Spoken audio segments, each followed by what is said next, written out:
মাধ্যমিক ২০২৬-এর পরীক্ষা আজ শেষ হয়ে গেল।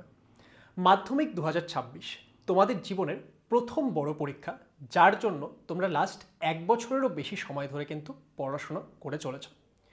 তোমাদের পরীক্ষার শেষ দিন অবধি লেটস ইমপ্রুভের টিম থেকে আমরা কিন্তু প্রতিনিয়ত তোমাদের সাথে ছিলাম এবং আশা করব আমাদের এই এফার্টস তোমাদের জন্য হেল্পফুল হয়েছে। এবার আসি আরেকটা ডিফারেন্ট অ্যাসপেক্টে। দেখো, আজকে আমাদের পরীক্ষা শেষ হয়ে গেল। কারোর হয়তো পরীক্ষা খুব ভালো হয়েছে, কারোর একটু অ্যাভারেজ হয়েছে, কারোর বা কোনো কারণে মাধ্যমিক পরীক্ষাটা এবছর ভালো হয়নি। এবার এই মুহূর্তে যাদের পরীক্ষা ভালো হয়েছে তাদেরকে তো অনেক অনেক শুভেচ্ছা এবং তারা এই মুহূর্তে প্রচণ্ড খুশিও। কিন্তু যাদের পরীক্ষা কোনো কারণে একটু খারাপ হয়েছে তারাও কিন্তু এই মুহূর্তে যে একদম মন খারাপ করে বসে থাকবে সেটা করো না। কেন বলছি? তুমি বলবে, স্যার আমার মাধ্যমিক পরীক্ষাটা তো খারাপ হয়ে গেল, আমার তো প্রচণ্ড মন খারাপ হওয়াটাই স্বাভাবিক। ইয়েস, আমি জানি যে তোমার এই মুহূর্তে মন খারাপ হওয়া স্বাভাবিক। তার কারণ কি? তার কারণ তুমি এই পরীক্ষাটার জন্য প্রচুর এফার্ট দিয়েছো, প্রচুর রাত জেগেছো, প্রচুর খেটেছো। আমি যদি ধরে নিই কোনো একটা স্টুডেন্ট সে শুরুর দিকে খুব একটা পড়াশুনো করেও নি, কিন্তু এই পরীক্ষার আগের কয়েকদিন এসে পরীক্ষার জন্য কিন্তু সবাই প্রচুর চেষ্টা করেছে, প্রচুরভাবে চেষ্টা করেছে যাতে সে ভালো রেজাল্ট করতে পারে। এবার এখানে কারোর হয়তো একটু পড়াশোনার ঘাটতির জন্য পরীক্ষাটা খারাপ হয়েছে, কেউ হয়তো পড়েছিল অনেক ভালো কিন্তু বিভিন্ন কারণে পরীক্ষায় লিখতে পারেনি বা শরীর খারাপ হয়ে গেছে ইত্যাদি বিভিন্ন কারণে হয়তো পরীক্ষাটা এই বছর অতটা ভালো যায়নি। তাই আমি তোমাদেরকে এখানে একটা কথা বলবো, পরীক্ষা যদি এই বছর অতটা ভালো না গিয়ে থাকে, তোমার যদি মাধ্যমিক পরীক্ষা, আমি জানি যে মাধ্যমিক পরীক্ষা জীবনে একবারই আমরা দেব, সেটা যদি তোমার খারাপ হয়ে থাকে একটুখানি, তাহলে তার জন্য এখন আর নিজেকে দোষারোপ করো না। তার কারণ পরীক্ষা হয়ে গেছে, এটাতে আমরা এখন আর কোনো কিছু চেঞ্জ করতে পারবো না। যেটা আমার পরীক্ষায় লিখে আসার ছিল, যে কটা কোয়েশ্চেন আমার করে আসার ছিল আমি করে চলে এসেছি। তোমার যতখানি এফার্টস দেওয়ার ছিল পরীক্ষার আগের দিনগুলোতে, তুমি তো তোমার জি জান লাগিয়ে লড়েছো, আমি তো জানি সেটা। তো সেই জন্য তোমাকে কংগ্র্যাচুলেশন যে তুমি একটা নিজের বেস্ট চেষ্টা করেছো। তুমি যখন ঘুরে তাকাবে তখন তোমার এটা রিগ্রেট হবে না যে আমি চেষ্টা করিনি। তুমি চেষ্টা করেছো, চেষ্টা করার পর কোনো কারণে হয়নি, সেটা আমরা বুঝতে পারছি। এবং এটা শুধুমাত্র এই বছর না, প্রত্যেক বছরই কিছু স্টুডেন্টের সঙ্গে হয়ে থাকে। এবার তাহলে আমাদের সামনে কি হবে? দেখো, যেটা চলে গেছে সেটাতে তুমি আর কোনো কিছু করতে পারবে না। যেটা চলে গেছে সেটা চলে গেছে। হ্যাঁ, এখন আমাদের রেজাল্ট আসবে, আরও বিভিন্ন কিছু আসবে, তো সেগুলো আমরা সময় মতো পেয়ে যাব। যাদের পরীক্ষা খুব ভালো হয়েছে তাদের রেজাল্ট খুব ভালো আসবে, যাদের পরীক্ষা একটু মন্দ হলো রেজাল্টটা না হয় একটু মন্দ হবে। কিন্তু ঠিক আছে, জীবনে যেটা হয়ে গেছে সেটাকে আমাদের মেনে নিতে হবে, অ্যাকসেপ্ট করতে হবে। কিন্তু এবার কথাটা হচ্ছে, যার পরীক্ষা ভালো হলো সেও আগে কি করবে, যার পরীক্ষাটা একটু মন্দ হলো সেই বা আগে কি করবে? দেখো, একটা জিনিস বোঝো যে আমাদের লাইফে সবসময় তোমাকে এটা মাথায় রাখতে হবে যে আমাদেরকে প্রতিনিয়ত দেখতে হবে যে আমরা এর আগে কি করতে পারি, আমরা এর আগের যে সময়টা আসছে সেই সময়ে কিভাবে ভালো করতে পারি। তোমার যদি মাধ্যমিক পরীক্ষা খুব ভালো গিয়ে থাকে তাহলে তোমাকে এখন চেষ্টা করতে হবে মাধ্যমিকের পরবর্তী সময়ে আরও যে বিভিন্ন বিষয়গুলো সেখানেও যাতে তুমি ভালো করতে পারো। মাধ্যমিক পরীক্ষা যদি কোনো কারণে খারাপ গিয়ে থাকে তাহলে তো তোমার কাছে এখন নতুন সুযোগ, যে ক্লাস 11 আসছে, ক্লাস 12 আসছে, তারপরে যারা যারা তোমরা সায়েন্স নেবে, আর্টস নেবে, বিভিন্ন সেগমেন্টে বিভিন্ন কম্পিটিটিভ পরীক্ষা আসবে। তো সেই কম্পিটিটিভ পরীক্ষাগুলো আসছে, সেখানে নিজেকে প্রমাণ করে দেখাও।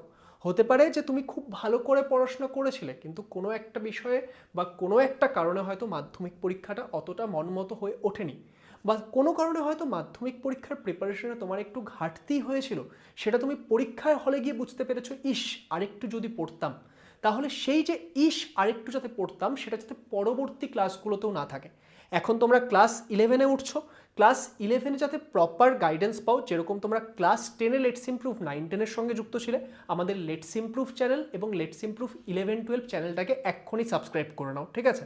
তার কারণ ক্লাস 11-12-এর সমস্ত কিছু কিন্তু আমরা সেখানেই তোমাদেরকে গাইড করব। আর আরও একটা বিষয় বলে রাখছি, যারা যারা 11-এ সায়েন্স নিচ্ছ, 11-এর পড়াশুনো ভালো করে চালু করে দিতে হবে তোমাদেরকে আর কয়েকদিন পর থেকেই। তো সেই সংক্রান্ত ব্যাচেস কিন্তু আমাদের লেটস ইমপ্রুভ যে অ্যাপ রয়েছে সেই লেটস ইমপ্রুভ অ্যাপের মধ্যে চলে এসেছে বা 1-2 দিনের মধ্যে চলে আসবে। তাই যারা অ্যাপ ডাউনলোড করোনি গিয়ে অ্যাপ ডাউনলোড করে নাও এবং যখনই ব্যাচ চলে আসবে সেখানে ভর্তি হয়ে নিয়ে জবের থেকে ক্লাস স্টার্ট হবে সেদিন থেকে ক্লাস করা স্টার্ট করে দাও। এবার এখানে কথাটা হচ্ছে যে এই যে এখন তোমার একটা মন খারাপ লাগাটা থাকছে যে হ্যাঁ আমার অতটা ভালো হয়নি, 11-12 আমি খুব ভালো করব, বা যাদের পরীক্ষা এখন খুব ভালো হয়ে এসেছে তাদের এই মুহূর্তে খুব কনফিডেন্স হয় যে 11-12 তো আমি দারুণ করব। কিন্তু এই যে এই খারাপ লাগা, এই মোটিভেশন, এটা কিন্তু বেশি দিন থাকে না।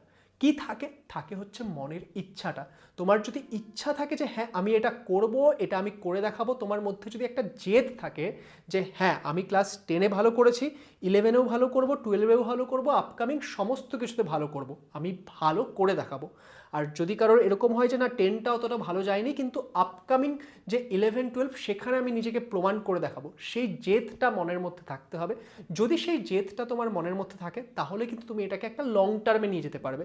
আদারওয়াইজ এখন একটু মন খারাপ লাগছে, এখন আমি খুব আনন্দে রয়েছি, সেটা কিন্তু খুব বেশি দিন থাকবে না, খুব বেশি হলে 1 সপ্তাহ, 10 দিন। তাই আমি তোমাদেরকে বলবো নিজের সঙ্গে একটু সময় কাটাও। তোমার যদি এখন মন খারাপ লাগছে, নিজের ফ্যামিলির সঙ্গে, নিজের মা বাবার সঙ্গে কথা বলো, ওনারা ঠিক বুঝতে পারবে, ঠিক আছে? তোমাদের যেটা বলার রয়েছে একটু বন্ধু বান্ধবীর সঙ্গে সময় কাটাও। এখনই জাস্ট পরীক্ষা শুরু, মানে তোমাদের শেষ হলো, এক্ষুনি তোমাকে নতুন ক্লাসের জন্য পড়তে বসতে হবে না। আমরা সেগুলো নতুন ক্লাসে কি করব না করব সেগুলো এখন আস্তে আস্তে আমরা প্ল্যান করা স্টার্ট করব। কারণ একটা জিনিস মানতেই হবে যে সময় তো কারোর জন্য বসে থাকে না, সময় চলে যেতে থাকবে। তো সেই জন্য আমরা আস্তে আস্তে সমস্ত কিছু প্ল্যান করব। আমরা আমাদের ইউটিউব চ্যানেল লেটস ইমপ্রুভ এবং লেটস ইমপ্রুভ 11-12 সেগুলো তোমাদের আস্তে আস্তে গাইড করব, তাই সবাই সাবস্ক্রাইব অবশ্যই করে রাখবে। কিন্তু এখন তোমরা একটু রিল্যাক্স হয়ে যাও, নিজেদের বন্ধু বান্ধবীদের সঙ্গে সময় কাটাও, একটু খেলতে যাও, একটু ঘুরতে যাও, কেউ হয়তো ফ্যামিলির সঙ্গে ঘুরতে যাও। তাহলে এইভাবে করে কিন্তু তোমাদেরকে কি করতে হবে, এখন কয়েকদিন একটু রিল্যাক্সভাবে থাকার চেষ্টা করো। তার কারণ সামনে ক্লাস 11-12 আসছে, তখন তো আবার পড়াশুনো করব, আবার আমরা নিজেদেরকে বেটার করার জন্য কাজে লাগাবো। কিন্তু এই মুহূর্তে একটু রিল্যাক্সেশনের সময়, তোমরা প্রচুর এফার্টস দিয়েছো, প্রচুর তোমরা মেহনত করেছো, কারোর হয়তো সেই এফার্টের ফলটা খুব ভালোভাবে পেয়েছো, কেউ হয়তো কোনো কারণে সেই ফলটা এইবার মিস হয়ে গেছে। কিন্তু তার মানে এটা নয় যে তোমার জীবন এখানেই শেষ হয়ে যাচ্ছে। ভাবো, মাধ্যমিক তো জাস্ট জীবনের একটা প্রথম বড় পরীক্ষা, তার পরবর্তী সময় আরও কত কিছু আসবে। সেই কারণে তুমি একটা জিনিস মাথায় রাখো, তোমার হাতে এখনও অনেক সুযোগ আছে। কোনো কারণে যদি এই সুযোগটা একটু মন মতো নাও গিয়ে থাকে, এর পরবর্তী সময়ে প্রচুর সুযোগ আছে যেখানে তুমি অনেক ভালো করতে পারবে। আমার নাম সায়ন দাস, আমি তোমাদেরকে ক্লাস 11-12 বিভিন্ন ফিজিক্সের পার্টগুলো পড়াবো যারা আমার থেকে পড়তে আসবে। এই মুহূর্তে আমি আইআইটি গুয়াহাটিতে পড়াশোনা করি এবং আমি তোমাদেরকে বলছি যে আমি প্রচুর এক্সামস দিয়েছি। সেই প্রচুর এক্সামে কিছু এক্সাম আমারও অনেকটা খারাপ গেছে, আবার কিছু এক্সামস এমনও রয়েছে যেখানে আমি দারুণ স্কোর করেছি। সেই জন্য তোমাদেরকেও একটা জিনিস বলছি যে এক্সাম সেটা যতক্ষণ বাকি ছিল ততক্ষণ তুমি তোমার নিজের বেস্ট দিয়েছো, তাহলে নিজেকে কংগ্রাচুলেশন বলো। অ্যান্ড মাথায় রাখো যে জীবনে আরও অনেক সুযোগ আসবে। একটা সুযোগ যদি কোথাও মিস হয়ে থাকে, তুমি পরবর্তীতে আরও প্রচুর সুযোগ থাকবে যেখানে নিজেকে প্রমাণ করতে পারবে। বন্ধু বান্ধবী এবং ফ্যামিলির সঙ্গে সময় কাটাও, নিজের এই যে এফার্টসটা সেটাকে সেলিব্রেট করো।